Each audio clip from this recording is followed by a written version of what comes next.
pertanyaan mulai Ya. Ya, Mungkin Bang Adila bisa diceritakan tentang update terkini kondisi dari sang suami sendiri sekarang sudah sejauh mana penyembuhannya? Alhamdulillah, yang penting alhamdulillahnya Mas Bekti udah sadar, udah bisa bercanda, udah bisa ngobrol ya. Tapi itu sekarang hari ini dibatasi karena Mas Indra kayaknya Mas Bekti ini yang masya Allahnya dia walaupun lagi kondisi tidak sadar ini karena dia harusnya nih banyak banget pekerjaan gitu. Jadi dia tuh agak bisa dibilangin karena dia masih masa pemulihan dan recovery, jadi dia masih ngelantur cara ngomongnya dan pikirannya gitu. Jadi sometimes dia ngomongin suatu hal yang masa lampau bukan masa sekarang gitu. Jadi kadang lagi tidur tiba-tiba dia bangun ya nyopot ada di jari itulah ya buat tensi, terus kayak gitu dia bangun, bener-bener aku harus kerja jam berapa dia bilang gitu, jam 2 aku gitu, dan mau kerja dia karena dia tahu hari ini dia harus kerja gitu. Terus jadi dia masih keinget tentang jadwal kerjaannya ya. Ya betul, terus kayak gitu. Jadi ada flashback yang dia kadang ngomongin tentang masa kecilnya, sometimes dia kayak cuma kayak kebangun ini di mana gitu, cuma ini di mana, ada di ruangan mana. Jadi memang karena karena operasi ini Mas Bitik juga jadinya ada memori yang dia ulang lagi perlahan-lahan dari dulu sampai sekarang. Jadi bisa dibilangin dia agak kurang bisa mengingat yang sekarang-sekarang ini, jadi tidak bisa di-push. Dan hari ini doain aja Mas Indra agak menurun menurun kesehatannya gitu. Jadi dia bisa dibilang karena kelelahan, jadi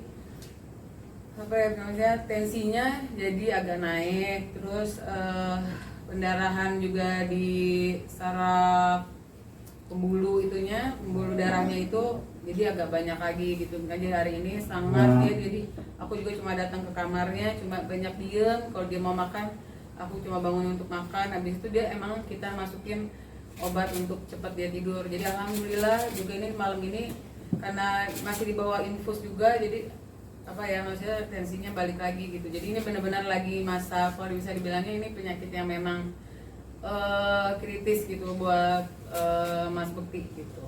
Jadinya saat ini sih keadaannya lagi gitu. Sempat dengar juga kabar bahwa mohon maaf peningkatannya sedikit menurun, itu seperti apa? Menurun itu bisa dibilangnya sebenarnya karena habis lagi operasi kemarin gitu. Jadi kayaknya ini sih besok kita baru mau cek lagi di MRI lagi. Sebenarnya harusnya besok tuh MRI kapasitas operasi itu gimana gitu. Tadi kan karena ada pendarahan ya, dan aku juga kayaknya mau ngecek bagian matanya karena dia ngerasa hari ini kok buram dan bagian palanya sakit gitu. Jadi besok tuh mau di MRI. Jadi buramnya itu kayak dia sebenarnya bisa ngelihat tapi ngelihat orang tuh buram gitu. Jadi masih kenalan dulu itu siapa. Terus itu diraba, terus dia bercanda, dia nggak kenal namanya orang ini, dia sebut itu seharusnya Nana tapi dia jadi Nani gitu, tapi dia bercanda. Terus aku tanya, itu Nana sayang, aku bilang gitu. Aku tahu lah, masa aku dikasih tahu gitu. Alhamdulillah semua di ruangan ini dokter semua suster tuh happy sama Mas Bekti, walaupun kayak gitu dia tuh tetap Mas Bekti yang Seperti dulu gitu ya. luar biasa. Buat aku masih semangatnya dia masih luar biasa gitu. Jadi aku juga harus di depan dia harus kuat dan nggak boleh liatin aku nangis karena saat ini dia butuh aku gitu. Dan aku bersyukur banget walaupun dia buram, dia nggak bisa mengingat masa yang sekarang ini gitu, tapi dia masih ingat aku gitu, masih dia momen-momen sama aku tuh dia inget banget gitu. Kalau saya awal-awal aku ngambek apa gimana tuh dia pura-pura nangis gitu. Terus saya bilang, aku tuh sayang banget sama tuh cewek. Terus kata teman aku, sahabat aku, siapa namanya? Adila Dita, wanita paling aku cinta, kata dia bilang gitu.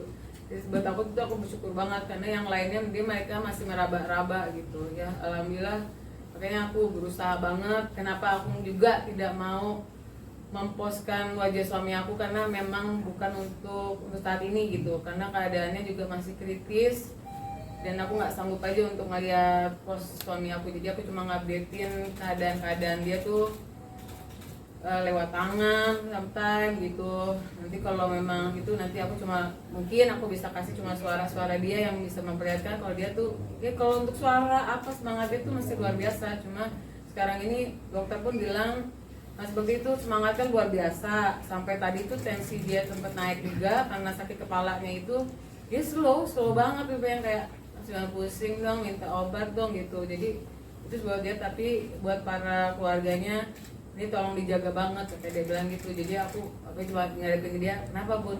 Oke aku bilang gitu. Tapi kita keluarga tetap harus menjaga informasi-informasi yang ada dari dokter gitu. Cuman kalau untuk sensorik dan motoriknya udah Alhamdulillah bersyukurillah. Kalau untuk dari tangan, kaki, semua tuh sampai dokter, ayo coba tangannya, ayo kayak tendangannya, semua sampai kan kita sampai dicek jantung semua gitu, semua alhamdulillah. Sekarang tuh masalahnya cuma dia ngerasa pusing banget palanya, terus apalagi palanya sama mata sih dia masih aku worryin gitu. Jadi itu yang masih, karena palanya itu sakit karena dia masih ngeluarin darah gitu. Karena dia tuh kalau ngomong saking antusiasnya itu yang bikin dia juga tensi agak naik gitu. Karena dia ngomong tuh sambil mikir, tidur aja bisa-bisa kebangun kaget cuma ngomongin hal nggak penting, bukan nggak penting. Jadi kadang ngomongin tentang kerjaan kaget gitu. Aku harus kerja nih Bun, di mana nih? Udah jam 3 nih aku bilang gitu. Jadi ada yang kayak gitu. Jadi otak dia, katanya si dokter, Pak Bekti tolong kalau lagi tidur, lagi ngomong jangan sampai mikir, santai gitu. Jadi ya aku cuma saat ini samping Mas Bekti cuma kayak udah nemenin dia cerita, aku oh iya, oh benar gitu. Aku nggak mau terlalu antusias dia cerita gitu, karena aku mau dia cepet recovery gitu. Kalau untuk sebelumnya kan dibilang juga bahwa sempat ada riwayat sering pusing, mungkin Mbak Dila sempat tahu dan seperti bawa ke rumah sakit kah dengan penyakit pusingnya dari Mas Bekti sendiri atau seperti apa? Udah, sebelum ini kejadiannya dia sempat pusing-pusing gitu. Terus karena ini dibilang berawal tuh dari dia kerjaan ini malam, paginya dia harus siaran, tidurnya sangat kurang buat aku, dia cuma 2 jam 3 jam. Terus ada sampai dia pernah nerima kerjaan dari pagi, dia pagi lagi dia harus berangkat, jadi dia tidak tidur pagi, dia harus ngejar lagi siaran. Jadi saat itu udah mulai tuh kepala dia pusing banget. Aduh, yang dia tuh dulu tuh sebenarnya bisa nahan banget pusing gitu. Terus ini kok dia sampai kayak sakit banget ya, sampai dia mau pingsan. Aku bawa deh ke salah satu rumah sakit, kita sempet juga cek MRI. Aku nggak tahu kenapa di situ dibilanginnya clear untuk bagian pembuluh darah di kepalanya, tapinya ternyata di sini sampai dia jatuh pingsan ini, di sini ternyata kok dia ada gitu. Aku juga agak aneh gitu. Nah terus semuanya dia malah cuma dibilangnya saraf kejepit bagian ini, katanya ada saraf kejepit sampai di kaki. Aku sempat mau bawa ke herbal, tapi karena dia waktunya juga lumayan padat gitu sampai mau tahun baru ini, jadi nggak jadi. Tapi itulah yang bikinnya, tapi namanya ya udah dari takdir Tuhan lah ya. Jadi saat ini ujiannya buat Mas Bekti dan aku, ya kita harus sama-sama kuat sih, semoga bisa ngelewatin ini gitu. Amin. Sejak berapa lama mengeluh pusingnya mungkin? 2 minggu. Pertama tuh dia kayak cuma pusing, aku sangka pusing biasa karena dia minum obat hilang gitu. Sampai suatu saat dia minum obat itu udah nggak kuat, dia aduh Bu sakit banget ya, pegang kepala. Udah besok cek aku bilang cek, oke. Kita sempet kan maksudnya jadi kita sebutnya kita nggak mau pusingin, kita dua-duanya sama sakit sebenarnya saat itu. Kita staycation gitu, kan staycation di rumah sakit ditanya, karena mau ngecek seluruh tubuh kita dua-duanya baik, dia juga baik. Itulah gitu udah 2 minggu itu, tapi ternyata 2 hari sebelum bukan 2 hari sih. Setelah itu pas malam dia ulang tahun itu kejadian gitu. Dari 2 hari sebelumnya aku baru dari rumah sakit itu. Pak, cuman kan tensi Kak Bekti sendiri kan naik turunnya dari kemarin katanya gitu. Mungkin kalau memang hingga esok hari tetap naik turun itu, dokter akan ada tindakan apa? Ya sih, kalau tensi dia tetap naik ini, kan hari ini dia masih infus kan. Dokter cuma bilang ini kita lagi mau usaha dia tanpa infusan. Karena kan kita mau realitinya mau menurunkan darah yang ada di kepala dia sama tensinya tetap stabil gitu. Jadi kayak dia berharap kalau memang besok belum juga, kita tetap ada namanya MRI buat ngecek mata sama kepalanya. Kenapa? Untuk melihat kapasitas si apa ya, maksudnya pendarahan di kepalanya ini berkurang atau bertambah. Semoga ya, mohon doanya semoga besok Mas Bukti amat berkurang gitu, matanya tidak ada apa-apa gitu. Jadi kalau memang habis itu dia memang keputusannya masih belum, sepertinya akan ditambah lagi masa dia di ICU, tampaknya sih kayak gitu. Mbak yang bikin Mbak tegar ya tidak seperti gini sekarang bawa pulang ke rumah sih Pak, nemenin suami setiap waktu. Udah tugas sih, ya bukan aku, udah tugas istri sih. Kalau dibilangin sedih banget gitu, karena ngadepin Mas Bekti yang dia harus kehilangan memori, sometimes dia juga sempat dia harus lupa yang ke depan ini, sometimes dia suka lupa nama anaknya. Awal-awal gitu aku agak oh my god dia lupa nama anak gitu, aku nggak mau yang apa ya nge-push dia juga gitu. Tapi baru tadi pagi aku bersyukur banget dia bisa nyebut nama anak di mana, anak di mana aku mau ketemu gitu. Dan aku bilang ada di sana lagi main gitu. Dia bisa sebut nama anak-anak semuanya gitu. Jadi aku bersyukur banget di kemarin tuh aku cuma berdoa. Pokoknya saat ini aku cuma percaya sama Tuhan sama Allah, kalau semuanya aku bisa lewatin, aku bisa kuat karena Allah itu aja. Karena itu buat aku doa aku udah dijabah banget Mas Bekti bisa ngelewatin operasi besoknya. Mas Bekti ini kayak mukjizat banget, dia bisa besoknya bisa sadar dan dia bisa ngenalin aku, bisa dan bener-bener kayak Mas Bekti yang apa adanya gitu, kayak terus ya cuma dia short memory aja gitu, jadi bisa ngulang-ulang semua perkataan dan aku harus sabar ngulang lagi gitu. Jadi aku lagi mau mencoba untuk biar dia nggak mikir aja saat ini gitu. Jadi aku jadi ngejauhin semua TV, semua handphone. Jadi HP itu dia nanya, karena saat kejadian itu kan dia megang handphone, kata dokter emang gitu. Jadi dia nanyain handphone itu karena saat kejadian lagi megang handphone, lagi kerja. Jadi itu yang dia pikirin, kerjaan, handphone. Jadi aku bilang, handphonenya mana? Handphone aku mana? Mati, recharge. Aku bilang kayak gitu. Jadi dia akan ulang-ulang tuh handphonenya di mana. Gitu aku jadi harus sabar. Handphone bohong-bohongin ada di cas, diambil sama Mas Roy, lagi di ini, di mana kayak gitu itunya. Sampai dia, oh, oke, ada makamu ya gitu. Berarti ada pantangan nanti belum? Masih belum. Kalau pastinya nggak boleh.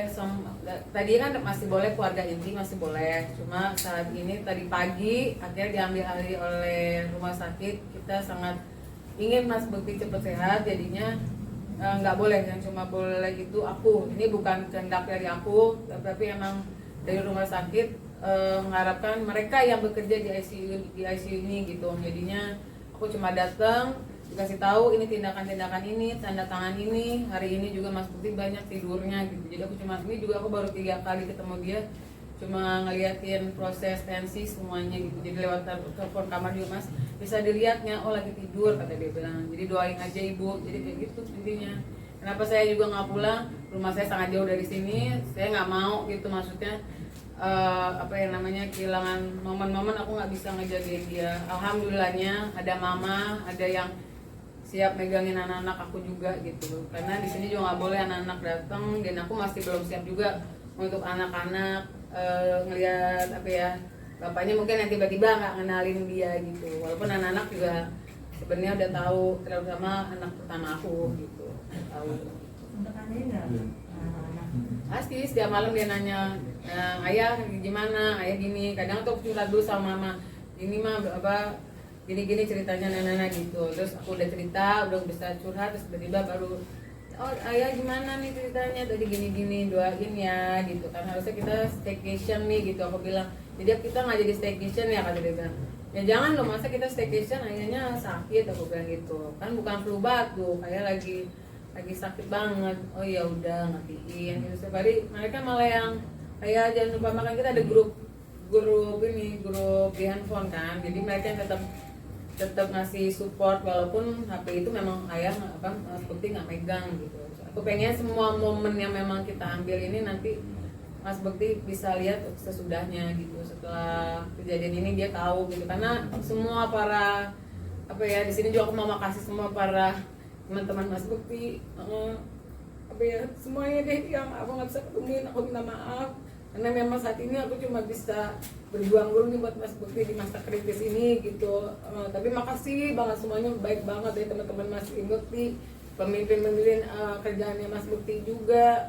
Siwi, semuanya dia pokoknya yang bisa mengerti keadaan Mas Bekti saat ini. Aku makasih banget gitu support dan dukungannya gitu. Ini kan kita juga, aku mau sekalian memberitahu gitu kalau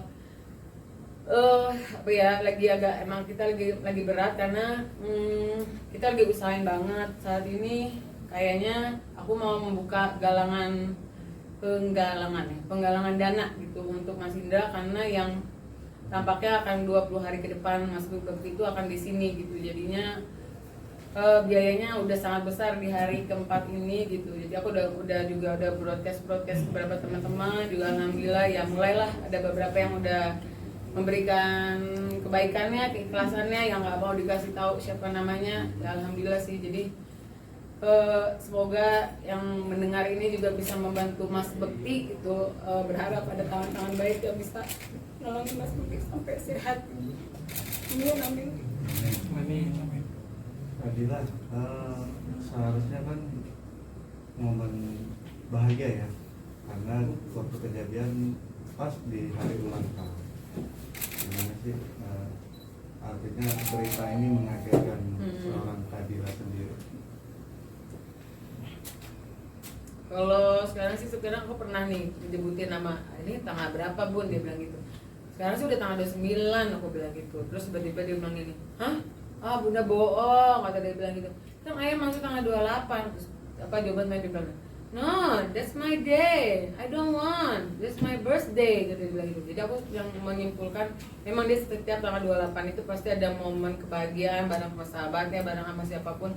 Jadi aku nganggapnya, oh dia nggak mau nih hari kejadian gitu. Dia, jadi aku tanya, ayah maunya tanggal berapa? Aku bilang gitu, tanggal 4, dia bilang gitu. Oke, tanggal 4. Jadi dia nggak pernah mau nyebutin tanggal itu di tanggal 28. Terus kemarin ada teman kita yang datang juga nyebutin, besok kamu lo tahun baruan sama gue lo tanggal 30. Ih bohong, enggak tanggal 30, nggak 30. Karena dia tuh momen yang dia tunggu kan sebenarnya 28, 30 itu kerjaan plus hari birthday-nya dia gitu. Jadi aku lagi ya insya Allah sih pengennya kalau dia udah baik lagi, pengennya sih ini mumpung ada teman-teman deket nanti mungkin kalau dijabah sama Tuhan, pengennya nanti dia udah sehatan, aku pengen bikin di kamarnya nanti ada apa namanya, aku dekor sedikit lah gitu buat dia happy gitu kalau dia nggak ngelewatin tanggal 28 itu gitu. Karena ini masih panjang perjuangan aku buat recovery dia, yang katanya dia, aku harus, kata dokter ya, apa, short memory ini akan panjang kayak anak kecil lagi, kita memori dia yang dari kecil sampai sekarang gitu, karena dia masih ingat gitu sih saat ini. Kadila sempat ngebatasin waktu jam kerjanya Kak Bekti nggak? Nggak Oh, 2 jam, 3 saya jam. kalau sebelum kejadian ini sih susah banget ya, saya udah kayak berbusa menurut saya gitu juga. Ya nggak tahu juga, emang rezekinya saat itu memang datangnya segitu. Tapi aku kadang yang coba bilang, udah dong cepet pulang, aku bilang gitu. Kalau kadang di pertengahan itu dia ada meeting, apa namanya, waktu kosong, tetap dia pakai dulu meeting. Aku harus ketemu orang, meeting itu harus ketemu aku. Itu yang susah. Aku sampai beberapa memang berapa bulan ini aku berantem sama dia tuh jadi kayak cuma masalah, yuk pulang ke rumah, lo cuma ada waktu nih bikin apa 6 jam, pulang dulu istirahat, berangkat lagi terserah. Tapi itu Mas Budi sangat keras kepala gitu. Jadinya untuk saat ini semoga Mas Budi waktu nanti udah sehat mengerti kalau kesehatan dia ini sangat luar biasa gitu. Jadi ini juga udah riskan banget buat dia. Jadi aku berharap juga dia sehat dan dia bisa belajar lah dari ini. Jadi ada, dan aku kayaknya juga yang akan menentang dia kerja malam gitu. Jadi dia harus ada momen istirahat, bukannya aku belagu banyak duit, bukan. Karena kesehatan nomor 1 dan nyawa dia buat dia aku paling penting gitu saat ini. Fadila mungkin terakhir, pokoknya pengen sumbangan bisa menghubungi siapa gitu mungkin. Nanti ada broadcastnya, ada sesuai nama yang udah sesuaiin. Nanti aku taruh juga di IG aku. Beberapa sahabat juga bakal nge-blast, insya Allah dibantuin semuanya. Jadi nanti tolong cek aja di IG aku. Dan semoga banget banyak tangan yang bisa sesuai apa ya budget rumah sakit ini gitu. Nanti amin gitu ya. Terima kasih semuanya. Terima kasih.